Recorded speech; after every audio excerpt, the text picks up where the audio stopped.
My sister was set to marry a guy who was a complete douchebag. He seemed like a nice catch to any outsider. He was tall, handsome, very confident, a doctor. Basically the sort of guy any woman would swoon over. Unfortunately, he was a sociopathic, unrepentant narcissist, devoid of any empathy, who would take out his anger on anybody he felt beneath him and seemed to enjoy doing it. You know how basically they say, don't look at how your partner treats you, look at how he treats others. And that's how he'll eventually treat you. My sister didn't pick up on that. I picked up on it early. This guy was really mean.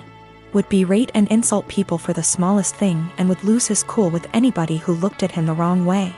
He started doing it to me, and I told my sister early on, this guy's an asshole. She was like, Nah. You two will eventually get along, you just got off on the wrong start. I told him I've seen him do that to other people, but she seemed to think, oh, but he's nice to me, I'm the special one. Maybe I can change him. Or I have no idea what she was thinking. After about 2 years together, when they were engaged, the cracks were evident. My parents loved him. His dad and my dad go way back. They both went to the same medical school together and have been close friends for decades. Her fiancé is also good friends with my 2 older brothers. After 2 years, my sister was realizing this guy was an asshole. He's always been an asshole, and he won't change. There was a really painfully obvious example one day when we were having dinner, and my sister's fiancé and my dad were having a discussion about something political. My sister tried to offer her opinion into the discussion, and they both snickered. Then this guy just started berating her and ripping into her in front of everyone, making her feel this small. I could sense her pain. She was just quiet and just sat there taking it. I was thinking, what are you doing with this guy? He has no respect for you. He has no love for you. Another time our family was at this dinner function where a lot of big people were around. My sister's fiancé completely left my sister alone at the table with me, and was sitting at this other table with 2 women, very obviously flirting with them semi-drunk. He just left her all alone at the table. I asked her what was wrong, why was he ignoring her? She told me they had had an argument earlier and this was his way of punishing her. You see what I mean when I say this guy is a complete sociopath? My sister and I are really close, and even though I'm younger by far, little brothers aren't devoid of wisdom. And I've been urging her from day one to break up with this guy before she gets in too deep. Well, now that she'd spent 2 years with him and was engaged, she was obviously in too deep. And she used to tell me about all the outbursts he has, how he treats her with no respect. We often had long discussions, just me and her, where she'd spill open like a can of beans and just divulge all the bullshit that he's put her through recently.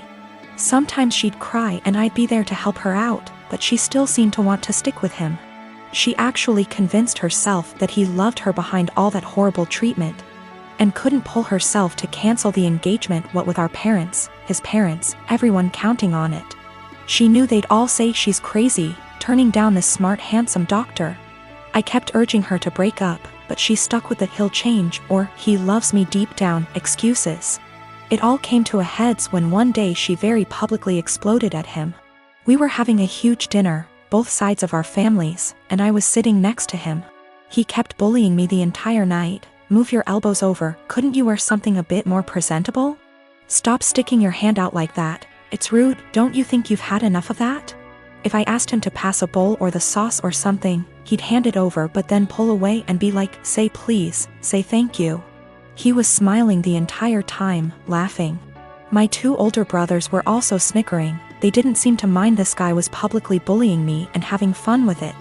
He and my dad started having one of their conversations again, and my dad started airing out all his general frustrations and disappointments regarding me. And they started both talking about my life openly in front of me.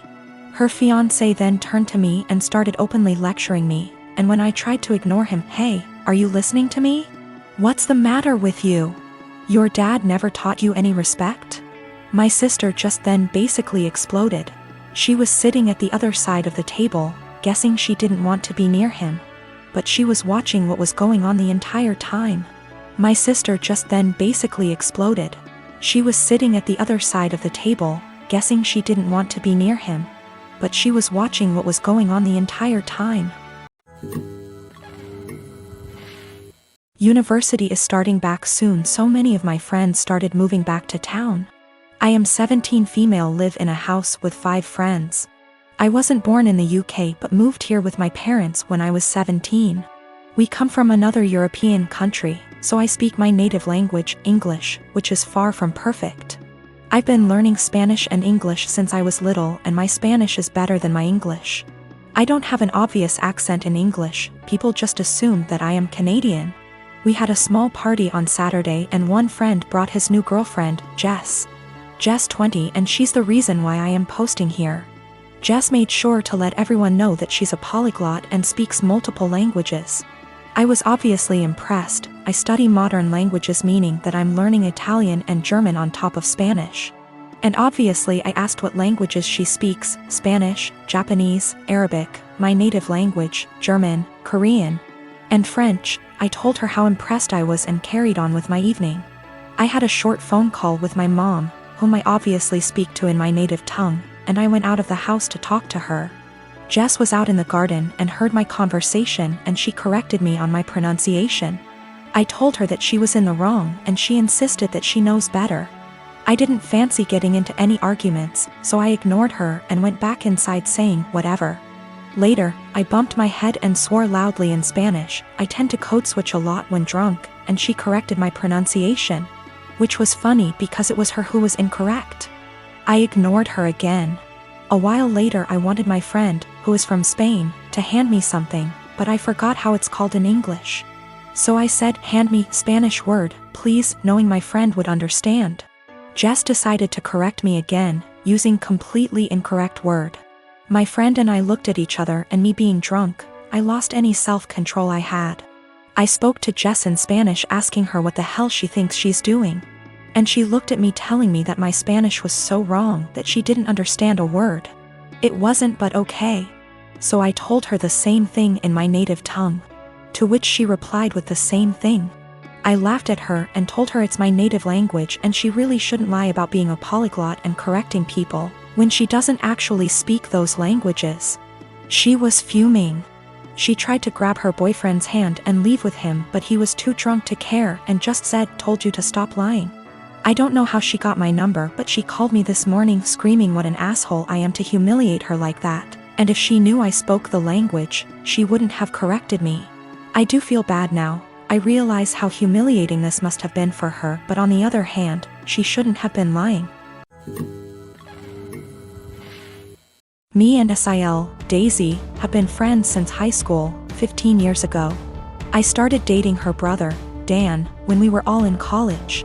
Daisy married Matt sometime after I married Dan 10 years ago. Matt and Daisy wanted a baby and starting trying right after marriage, but they were having a lot of trouble. I am talking multiple failed IVFs, multiple late-term miscarriages, one of which was a stillbirth. The struggle went on for 7 years. I have helped her immensely through everything, financially and emotionally. Matt is unsympathetic sometimes. He behaves as if it's a batch of bad cookies and immediately guilts her into trying again. So, it always was up me and Dan to take care of her. Despite many talks from me and Dan, she remained married to him and kept trying again and again. We have had many offers to leave the state / country for a better job, but didn't because we were scared to leave her alone. 3 years ago, I got pregnant. We broke the news gently to Daisy one day. She got real quiet and then asked us to leave. Later, she sent me an email saying she doesn't want to see me or Dan anymore and that this is all too much. We tried to console her but didn't work, so gave her space. 2 weeks before I was supposed to give birth, Dan passed away in an accident. I don't have any family except for Dan and Daisy. Daisy refused to attend the funeral because she will have to see me the day before the funeral, and I called her and begged her to come. I didn't think that I would be able to go through that without her. She hung up on me and didn't attend the service. Soon after that, I gave birth and I decided to move to another state. I cut off all contact with Daisy and started fresh. Now, me and my daughter are very happy and we are enjoying a comfortable life. She attempted to contact me once I moved away, but I ignored her. 2 weeks ago, she called from an unknown number and said she desperately wanted to talk to me. Turns out she finally got pregnant, had a baby boy who passed away 5 days after being born in NICU. Matt is also leaving her and screwed her over because of the prenup. She is basically broke and homeless days after losing a child. I just said okay. She then asked, "Are you really not going to say anything? You are really not going to help?" I pretty much said, "I don't care about you. I don't care about your life. I don't care about Matt. I don't care that your baby died. Just leave me and my daughter alone." And then hung up. Since then she has been sending me multiple emails and VMs stating how awful I am and how heartless and how much Dan would be disappointed. I continue to just ignore everything. I am not going to have any sympathy or help her in any way. My husband, Jonah, passed away unexpectedly a month ago from a stroke. I don't want to get specific about that part, it's the worst pain I've ever felt in my entire life. And I'm still not sure how I'm ever going to move on. We were married for 5 years, together for 7. The past 2 years we've been trying for a baby, but we're just getting to the point of considering IVF when he died. Jonah had a close friend in high school named Marjorie. Marjorie also ended up going to the same university as he did, and they spent a lot of time together during those college years. Jonah said that he liked Marjorie's company, but never felt anything beyond friendship with her, which I totally believe. Jonah dated other women during that period, but told me that several times Marjorie hinted that she wanted him to ask her out. She also joked about wanting him to be her plan B in case she didn't meet someone and get married by 30. By the time I'd started dating Jonah, he had moved a couple hours away from his hometown, and Marjorie. Despite this, Marjorie immediately began finding excuses to come to our town and hang out, which usually involved her encouraging us to go drinking, and then her passing out on the couch at Jonah's apartment. I didn't mind her for the most part, but she had a habit of saying things like, "You know you ruined our marriage pact," and pointing out all the things that she knew about him, like what he took in his coffee, his favorite bands, etc. Over the course of our relationship, and especially after we got married, Jonah definitely put some distance into his relationship with Marjorie. He confided in me that he felt he had outgrown her and that they really had little in common anymore. He stopped responding to her invitations to hang out as often, though he would occasionally call to catch up out of guilt. Especially when she would text him or leave messages saying she was so sad he was ignoring her, and the like. But now he's gone. I had him cremated, like he wanted. We haven't done the memorial service yet, it was too hard for me to even imagine the first couple of weeks. And I also wanted to give time for some out-of-state people to make travel plans. The memorial is this weekend. However, 2 weeks ago, I received an email from Marjorie sent to around 60 people, including Jonah's family, saying that she was holding a memorial service for Jonah in the town where they grew up, the day before his memorial here. I was completely blown away, seeing as she hadn't mentioned anything to me or even attempted to call. Along with the details, the email said that she was planning the memorial in light of the fact that no other service had yet been held in his memory, and he deserved to be laid to rest with honor. For the record, she was invited to the memorial which I've been planning, and knew it was happening. I called her, of course, and told her that while I appreciated her willingness to help with Jonah's goodbye, I was already planning a service for him that would involve all of his family and friends. She immediately went on the defensive, and said that she had only started to plan a service when she realized I wasn't willing to do it in a timely manner. I told her that the timing wasn't her choice to make, but that if she wanted to have a memorial of some kind, to please just add on the invitation that his official memorial was going to be held this weekend. She said fine. I sent a message to all of Jonah's invited friends and family to make sure that they knew the real service, with both of our families, was going to be here, and then just washed my hands of the whole thing. This week I received a message on Facebook from Jonah's cousin, saying that Marjorie, who has apparently blocked me on Facebook, created an event for Jonah's official memorial service, her memorial, and invited everyone she possibly could. I've been getting blown up with emails asking which day the memorial is, and where. I'm honestly furious. I don't have the emotional energy to deal with this. I ended up putting a post up on my wall, reiterating the date of his service here, and asking people to please share it. Thankfully, I think the older members of the family don't use Facebook or email very often, so most of them haven't been confused, but a lot of people now think that Marjorie's service is the real one. I called Marjorie again, asking her to add an addendum to her event saying that his actual memorial was going to be here. She told me that Jonah would have wanted it this way, and that if I couldn't appreciate her efforts, I wasn't invited to say goodbye to Jonah. I told her that was fine, seeing as I'd already said goodbye to Jonah when I held him as he died. She hung up. Apparently she's now spreading information to her mutual friends with Jonah, saying that he was planning on leaving me because I wasn't able to conceive. She also said that we had approached her to carry a baby for us, all absolute lies.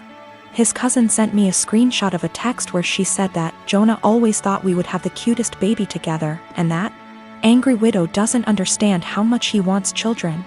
I'm at a loss as to what to do. I don't care what she says about me, but she's now tarnishing my husband's memory, especially saying that he wanted to divorce. Jonah would never have left me, and anyone that knows him at all knows that we were committed to each other above all else. I need to figure out how to tell this woman to off without encouraging her to spread more lies. And I also want to just forget the whole thing and crawl in bed and never get up again.